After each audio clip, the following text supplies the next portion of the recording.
Howdy ho, Andrew here. Welcome to the Onion Buns and welcome to another episode of Let's Talk Oilers.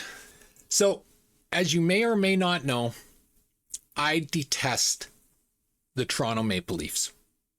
I detest them.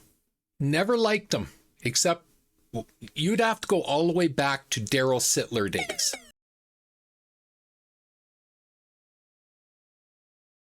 Borje Salming.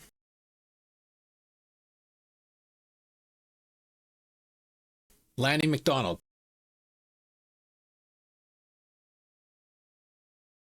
That was the last time I was a Toronto Maple Leafs fan. But I didn't detest them for all those years. No, my detesting of them came when I spent 20 years in Barrie, Ontario. And during the Oiler run to the Stanley Cup final, when we had Chris Pronger on our team,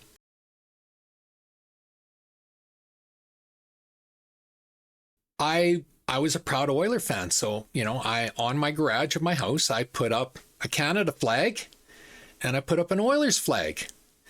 And a day later, just a single day after I did this, I come walking out and some asshat had snapped the Oiler flag off of the brace, breaking it right off of my brick garage, left it on the driveway and kicked the crap out of it, tearing it and everything. And I put it up, and 2 days later, it was back down on my driveway. So I never put it up again. Now I got it hanging in my basement here because, this is Toronto fans. All the years I lived in Edmonton, I never heard once of a Toronto Maple Leaf flag or bumper sticker or anything being vandalized. But I'm in Barrie and some asshat had to come and do it. And it wasn't just me. I had a neighbor a couple blocks away. He had this nice wood. It was about this big. And it was the Oilers symbol of burnt wood, burnt into a piece of wood. And he had it in his doorway window of his garage. And when you drove past his place, you could see it from the street. And sure enough, during that same cup run, some Toronto asshat went and smashed his window in his garage, got in there, and they didn't do anything else other than destroy the work of art for the Oilers signal. So I have zero respect for Leaf fans. You hear these stories constantly. It's never ending. And the abuse I took in Barrie, Ontario for being an Oiler fan was it was nauseating. So I don't like Toronto, the city. I don't like Toronto Maple Leafs. Yeah. So when I see something funny about the Leafs, I enjoy it all that much more. And this week I saw two things that made me howl in laughter. The first one I'm about to show you it's team pictures of the last time each of the original 6 teams won a Stanley Cup. Now, I'm not going to spoil the plot. You look at the picture. I'm sure you're going to see what I'm laughing about.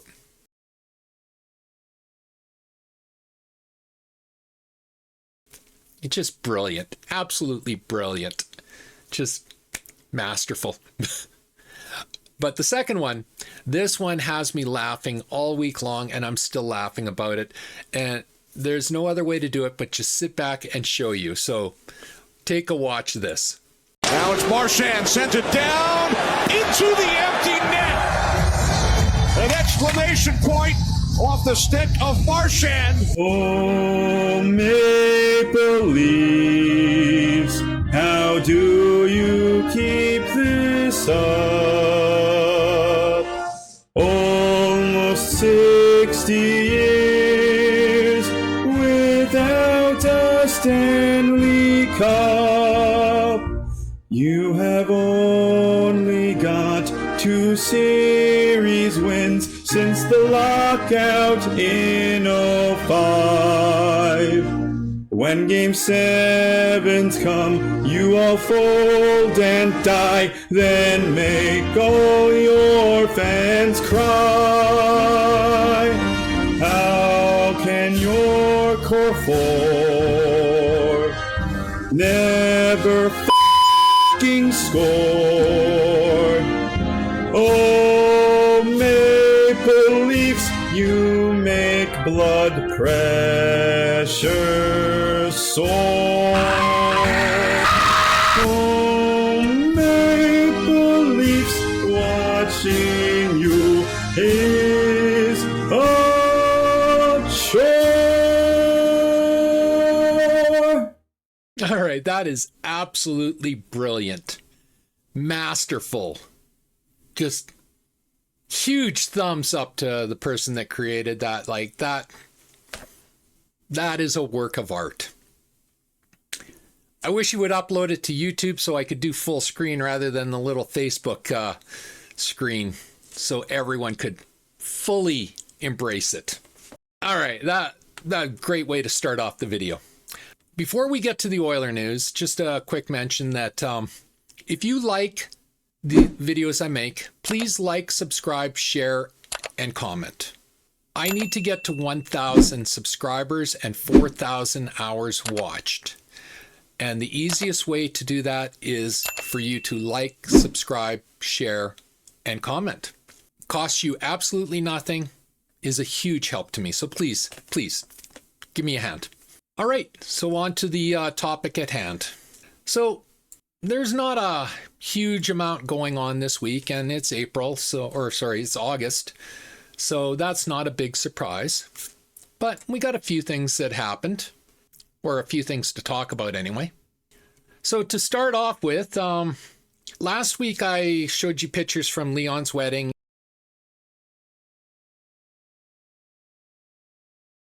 and from Kapanen's wedding.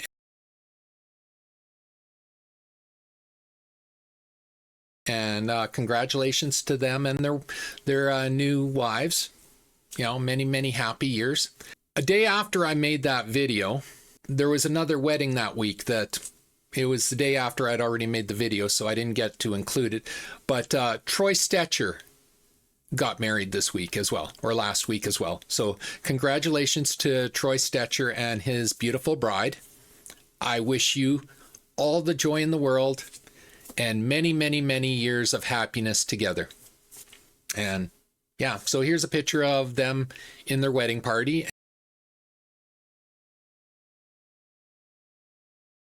And yeah, nothing else to say really, is congratulations and best wishes moving forward. So also on August 9th, so 3 days prior to me filming this and 5 days prior to you seeing this video, Wayne Gretzky was traded in 1988 on August 9th.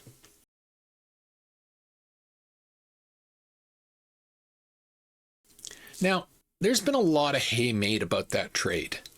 And just to be right up front, I wish Wayne had stayed an Oiler for his whole career. And I'll talk more about that when I go into the topic on Connor's contract extension later in this video. But, you know, I wish Wayne had stayed an Oiler, but it wasn't in the card. Pocklington needed money. His businesses were failing, and Wayne was his biggest value asset he had because of the contract he was under. So he sold Gretzky to LA. Now, the part of this story that annoys me is you see the revisionist history is like everyone's, oh, well, it's all Pocklington. And I have no respect for Peter Pocklington, just so we're clear. I never have. But it wasn't all Pocklington. I know Wayne was upset when he was traded and everything, but he wanted to be traded. His wife was an actress, and to be an actress, you have, especially back then, like, you got to remember in 88, there was no social media, there was no Facebook, there was no texting on your cell phone. If you wanted to be an actress, you had to be in Hollywood. And Janet was an actress, legitimate actress. She needed to be in Hollywood. So Wayne wanted to go to Hollywood. You know, like, his heart may have been in Edmonton, and he may, to this day, he holds Edmonton in high regards, but he wanted to be in LA for his wife. So It wasn't as one-sided as Pocklington just selling them as a lot of the revisionist histories write it out to be. It was mutual, So, yeah, he was traded or sold, more accurately. Pocklington got his millions, and we actually did get a really good return on Gretzky, and we had success after Gretzky left. It wasn't a collapse. We didn't trade him and collapse. It's not like the Calgary Flames trading Matthew Tkachuk and Johnny Gaudreau. Like, as soon as they got rid of them, Calgary went in the crapper. No, we won a cup or two. I can't even remember now, but we did, and we were a contender. So we didn't instantly fall off. Now, the problem was, though, back in 88 and even into the early 90s, is nobody wanted to play here. Like, we got Jimmy Carson.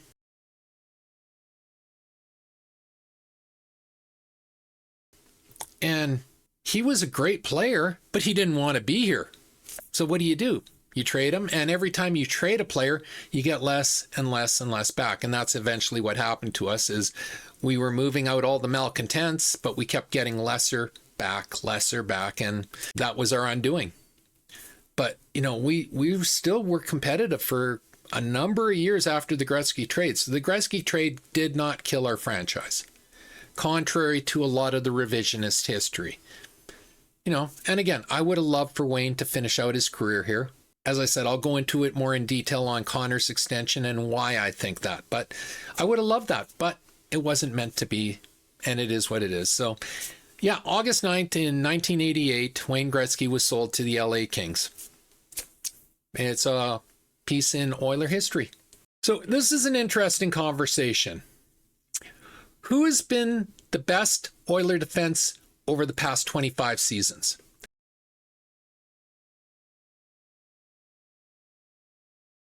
Now, I'm sure we all have our picks, and please come into the comment section. Tell me who you think's been the best defenseman, the top 3, the top 5, or why you're going to disagree, because I know you're going to disagree with my top 3. But for me, number 1 is Chris Pronger.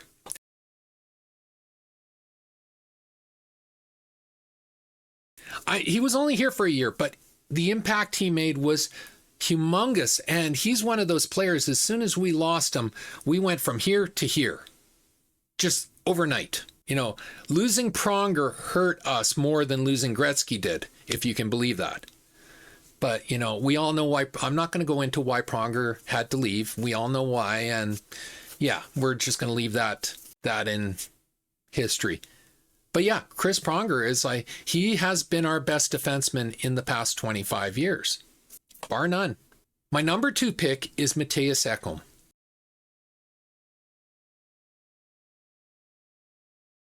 Now, I've said it before and I'll say it again. Mattias Ekholm is our best defenseman currently. Not Bouchard, Ekholm. Ekholm checks off 5 boxes. He is excellent defensive defenseman. He is an above average offensive defenseman, which surprised me. I didn't know that about his game. It's like, I guess Nashville wouldn't let him play that way. And it still amazes me that Nashville convinced him he was a $6 million player. I'm, as I said last week, I'm glad they did, because, we reaped the benefits for it. But I'm still surprised, because let's be honest, Ekholm should be up with Darnell at 9.25, and Bouchard shouldn't be at 10.5. He should be around 8, but that's here nor there. But yeah, so for my money, Ekholm is the second best defenseman we've had in the past 25 years and is currently the best defenseman we have on the Oilers. My number 3 pick is the one that you're all going to disagree with, because, well, I see the hate daily and I disagree with it, but what can you do? Darnell Nurse.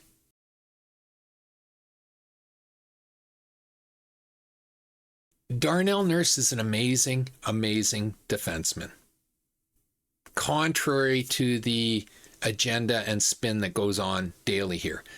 Now, I have my theory on why Darnell's playing like he is the last 2 seasons. Because before Bouchard was gifted the top power play and top line, top pairing, Darnell was a 70 to 75 point a season defenseman. Bouchard's only an 85 point a season only, but I mean, that's great, but he's an 85 point a season defenseman. So their numbers are really not that all that far apart when they're given the same opportunities. And that's the difference. Darnell's no longer given those opportunities, and he hasn't for a few years. And so you've seen him slide. But I have no doubt that if you gave him those opportunities, he'd be right back up to 75 points again, But why I put Darnell ahead of Bouchard is because, okay, they're very close offensively. Not how they get their offense.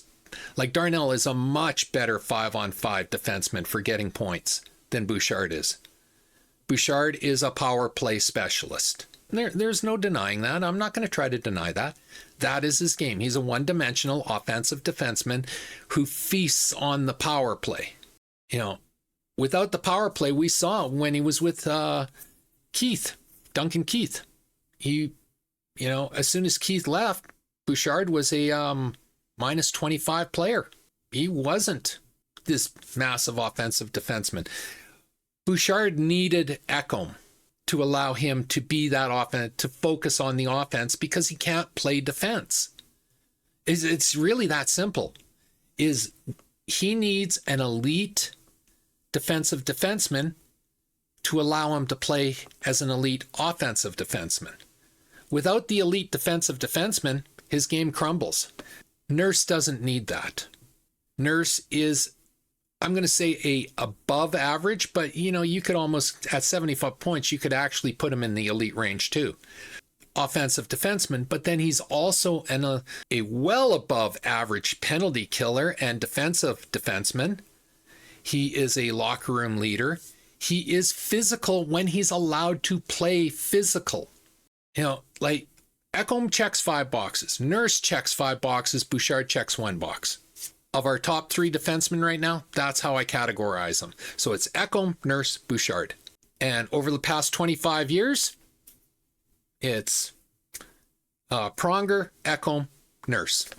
And like I said, I'm sure a number of you watching this video are screaming, I'm out to lunch, and hey, by all means, come into the comment section and tell me why. As long as you're not some ranting lunatic, I have absolutely no problem with you coming in and telling me why you think I'm wrong. So, all the power to you. Some other special notes. Sheldon Surrey,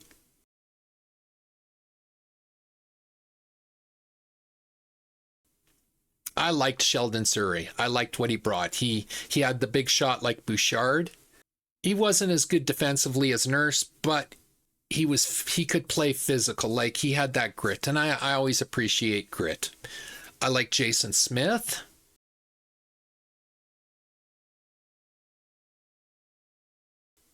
I have all the time in the world for Jason Smith. I'm so happy that he's the head coach of the Oil Kings now.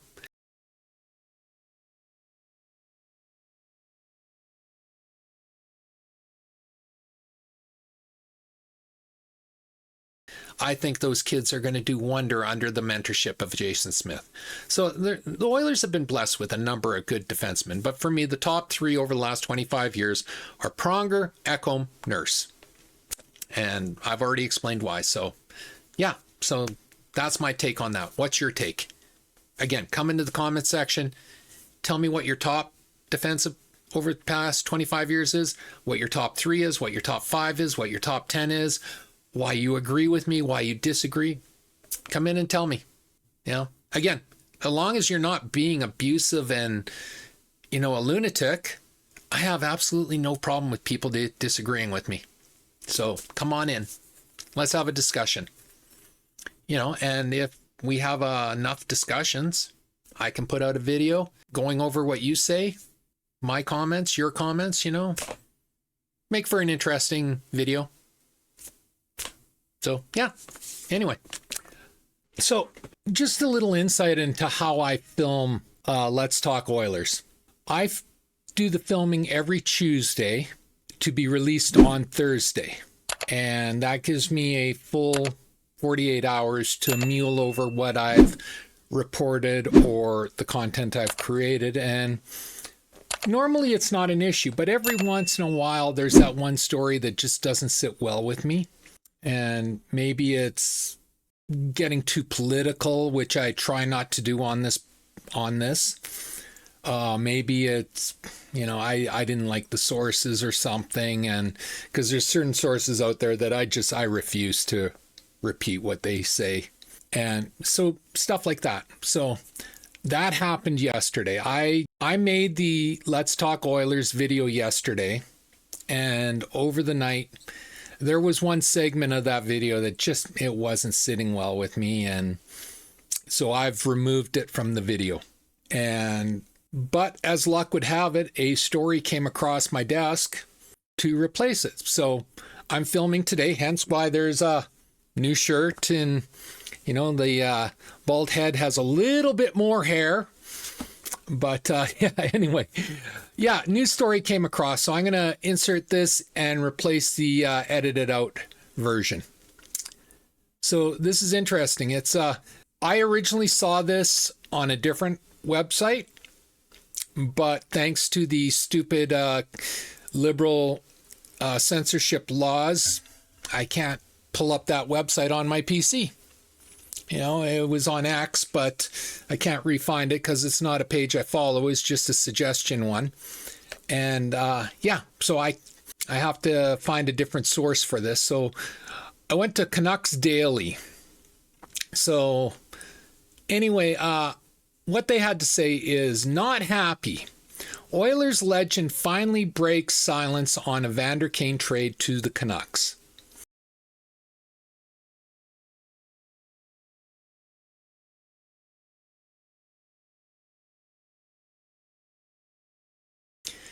An Edmonton Oilers legend was reportedly unhappy that the team decided to trade away Evander Kane earlier this summer after 4 seasons with the organization.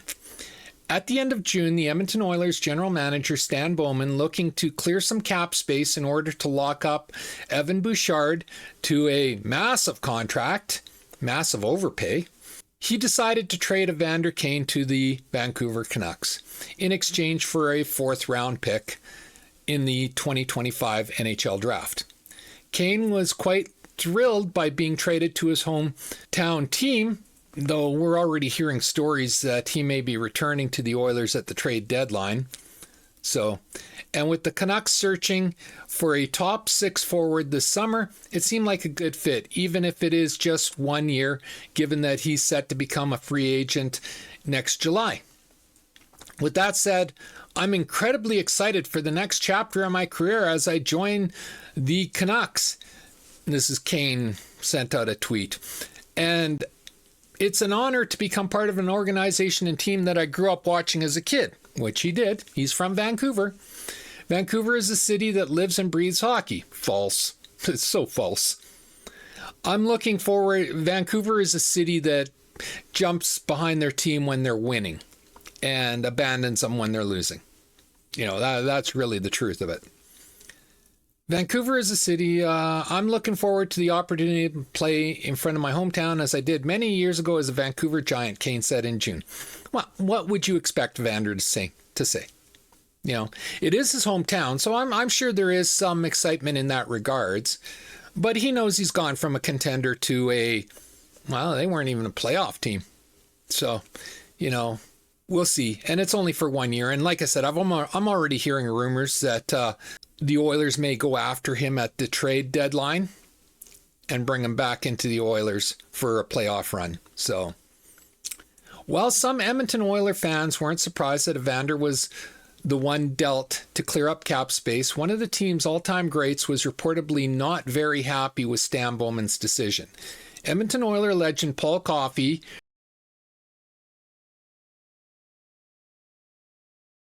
reportedly not happy with the team's trading of Evander Kane. For the last 2 seasons, Paul Coffey has served as an assistant coach for the Edmonton Oilers, the team that drafted him 6th overall in 1980 and won 3 Stanley Cups with. By being behind the bench for the past couple seasons, Paul Coffey knows Evander quite well. And even though the Oilers legend was stepping back from his coaching role for an advisory position, he reportedly wasn't happy that the 34-year-old forward was traded. According to the Too Much hockey podcast, Coffey wasn't pleased with the team's management group when it came to trading Evander Kane with the 3-time Norris Trophy winner, believing that he's a player they should have kept and re-signed, given that he has a deep connection with the community in Edmonton. And I'm going to talk on that because that's a really good point by Coffey. We are hearing that Coffey wasn't happy with the management staff in regards to trading away Evander Kane to the Canucks. Coffey expressed why a player like Kane would be someone to keep and re-sign because of how deep his connection is in the community. He lives in the city year-round. His connection with his teammates and team staff is also very strong. Kane brought a lot of people together and had a role within the team that will be hard to replace, the Too Much podcast shared on social media. Kane was quite the productive player for the Edmonton Oilers while primarily playing a middle 6 role, registering 20-plus goals twice while with the Alberta club, and Vancouver fans are hoping that he can replicate that in the coming season. He can't, not on Vancouver. The truth of the matter is the players that score a goal, unless your name is Connor McDavid and Leon Draisaitl, you do it by committee. The better the players around you are, the better your output is. And Vancouver's not that good. They're just not. So, yeah, I wouldn't be surprised if Kane can get close to 20 goals. And he'll probably play definitely the top 6, but I wouldn't even be surprised if he's playing on the top line. So he's going to get the best players Vancouver has to offer, but yeah, I don't see it happening for him in Vancouver, but maybe I'm wrong. So anyway, that was the report.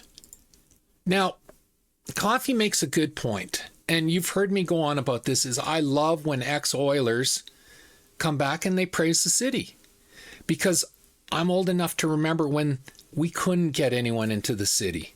Like, we couldn't get players here, and when we did trade for them, they wanted out. So the new fans, they don't respect that, and they don't understand that. The only way to understand that is to have lived through it. And yeah, so I'm old enough that I lived through that. So when we get a player who comes in, moves here, like, that's huge. He moved from LA to Edmonton, and he did everything. Absolutely everything we could have asked for him in the city, So Coffey's right.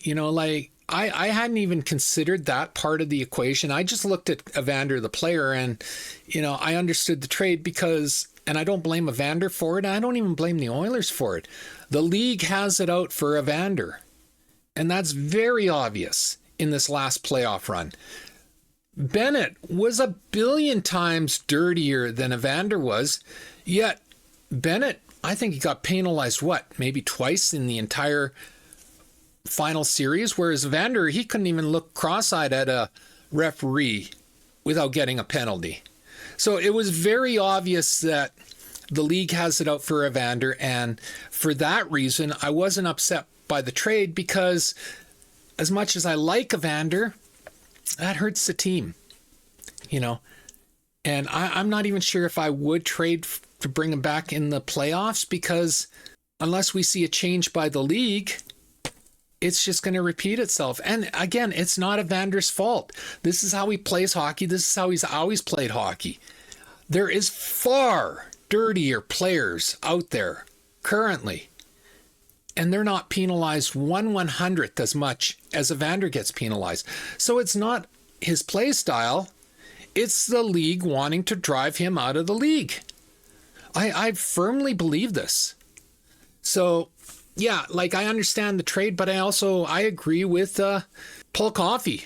One of the things this Oilers franchise needs to embrace is when we get a player who wants to be here and is productive. Like if they fall off, if their production falls off, then you wipe your hands off them because their production fell off. But Evander was still productive when he was playing when you removed the league bias.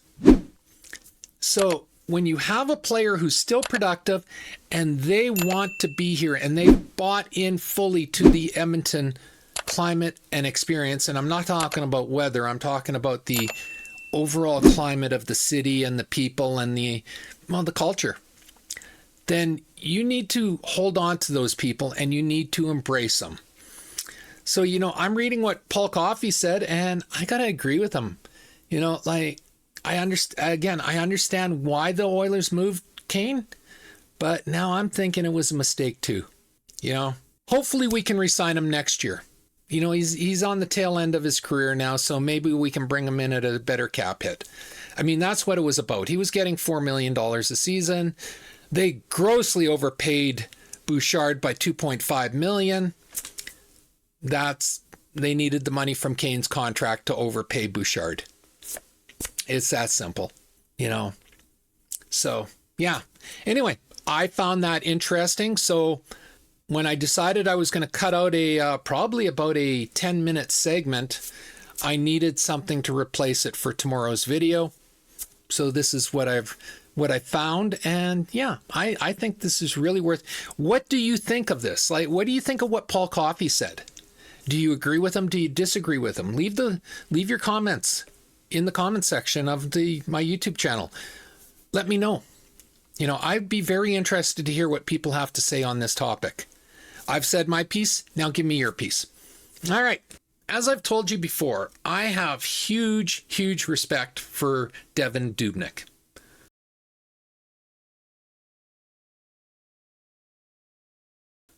He's one of my favorite Oilers, and I'm always amazed that he doesn't have a chip on his shoulder for how McTavish and the Oiler organization treated him, because how they basically drove him out of town, it was disgusting.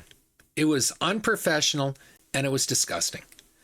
But I talked about that in a previous video, so I'm not going to rehash that.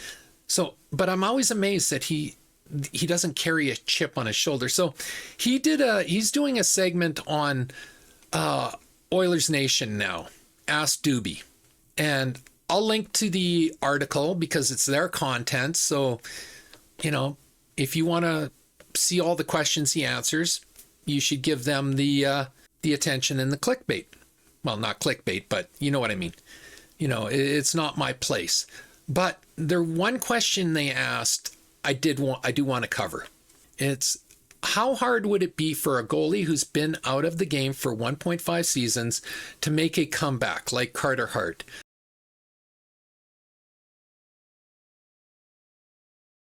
What should the expectation be? Carter Hart has all the tools. This is what Dubnyk replied. Carter Hart has all the tools to be a top NHL goalie. Philadelphia hasn't been the easiest place for a long-term goalie success. And that's absolutely true. Philadelphia has been a death sentence for goalies. But he's still young and in his prime years. I've skated with him, and he's been training the entire time. He looks great. There would be some rust at first, and we've seen this, like Connor Brown 2 seasons ago.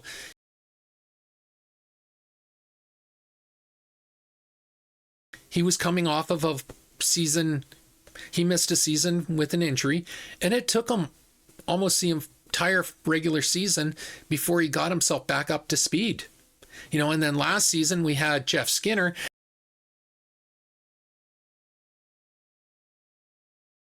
Now, Jeff Skinner wasn't so much about the injury. Like, I don't know if he would have been quicker on the recovery, but Knobloch hated him.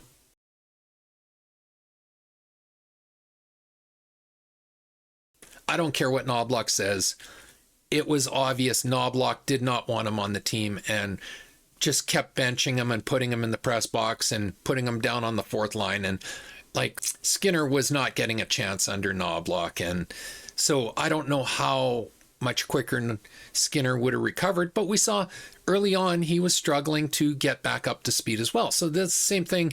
If we got Carter Hart, there would be some rust at first. So Duby says there would be some rust at first, but it wouldn't take long to shake it off. If Edmonton brought him in, it would be low risk and potentially high reward.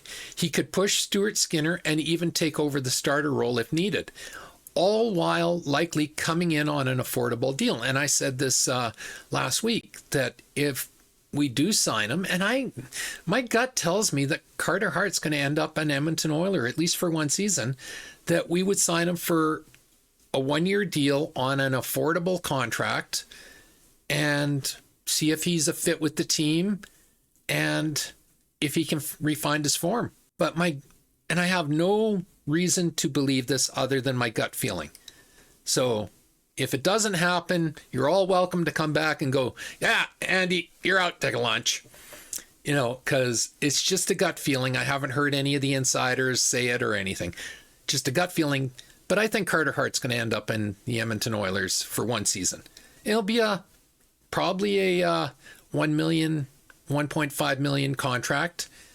And then if it works out, it works out. If it doesn't, we part ways. So anyway, I found that interesting coming off Dubnyk because I really respect Devon Dubnyk. I was hoping, honestly, that we would look at Duby as our goalie coach once. What's his name? I forget his name now. He's so forgettable. I forget his name now. Our last goalie coach. I was kind of hoping we'd look at Dubnyk. I don't know about Peter Aubrey. I have no knowledge of him, so we'll see how he does, and I hope he does great. But I was kind of hoping for Dubnyk, honestly. The other one I wanted to talk to you guys about, it's another Oiler Nation article, and it's on McDavid's contract extension report. Numbers haven't been exchanged between Oilers or McDavid on contract extension, according to the report. Fans around the world have been waiting with bated breath for Connor McDavid to put pen to paper on a contract extension that will surely make him the highest paid player in the league. And while there's been speculation about what dollar amount, I don't think there's that big of speculation. My gut feeling is it's $16.5 million. The question is it 4 or is it 8 years? My gut feeling is it's going to be a 4-year contract at $16.5 a season. If we win the cup in those 4 years, Connor re-signs an 8-year contract after that and retires as an Oiler. If we don't win the cup in those 4 years, I see McDavid walking to a top contender because Connor's bucket list, his number one goal is to win the Stanley Cup. So if he can't do it here, he's going to go elsewhere. And in 4 years' time, we will have peaked and we will start being on the downside. And yeah, so I really think it's going to be a 4-year at 16.5, but, we'll see. While there's been speculation about what the dollar amount could be on an annual basis, insider Frank Saravelli reported the two sides have yet to exchange numbers. And that's not surprising. Connor was just at Leon's wedding.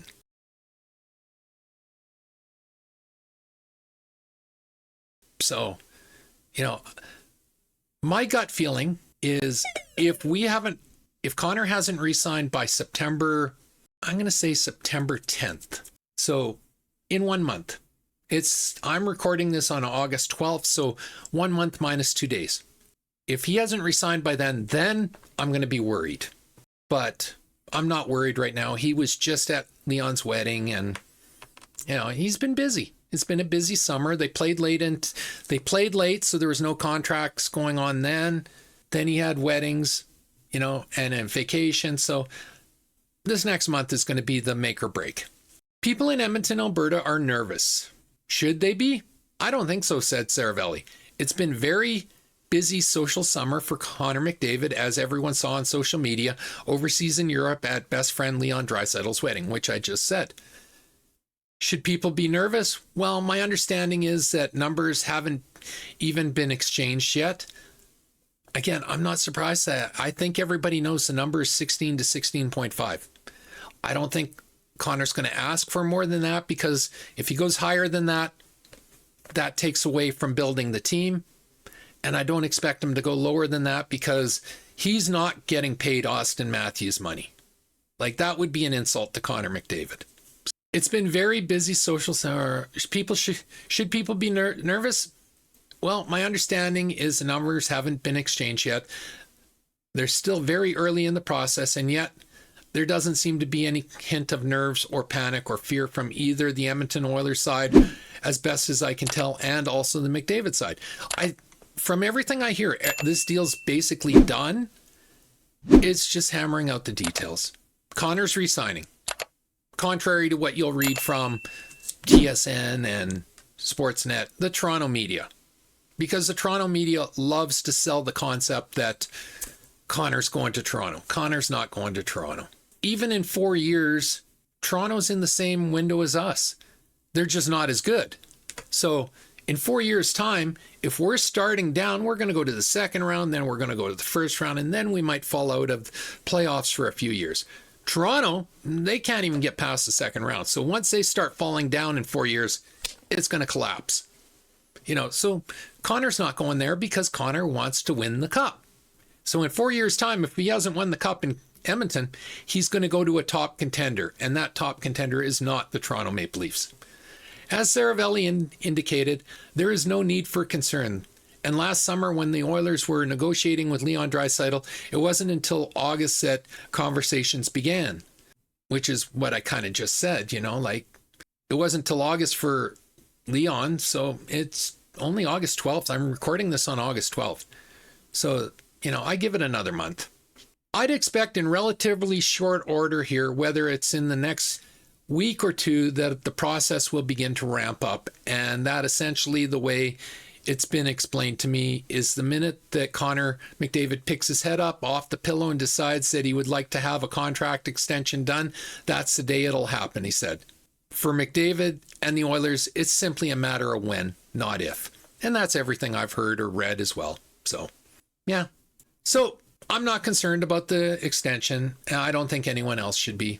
Connor's going to re-sign. If I had any money, I'd bet on it. I don't, so I won't. But if I did, I would. But, the question will be the contract term. I'm expecting, the more I think about it, I'm expecting 4 years at $16.5 million. Some people are still pushing 8 years. I wouldn't object to that. I'd be thrilled by that, but I don't expect that. But so anyway, that's all I got for you today. I'm going to hold off on my fourth line predictions until next week because we're sitting at roughly 40 minutes into this video and nobody wants me to go 50, 60 minutes. So I'm going to hold off till next week. And yeah, so I'm going to finish this video here. If you like this video, leave a like, a subscribe, and a share. I'm still trying to grow my channel, so please leave a like, a subscribe, and a share. It takes 1 second. That's all it takes, and it helps me immensely. Always feel free to leave a comment. I encourage everybody to leave a comment. Not only does it get us interacting, and I gave you a lot of material to interact on today, so please leave a comment, but it really does help me with the YouTube algorithm and getting the YouTube algorithm to get more eyes on my videos. And as always, pew, pew, pew, and shit. Thanks for watching. Have a great day. Bye.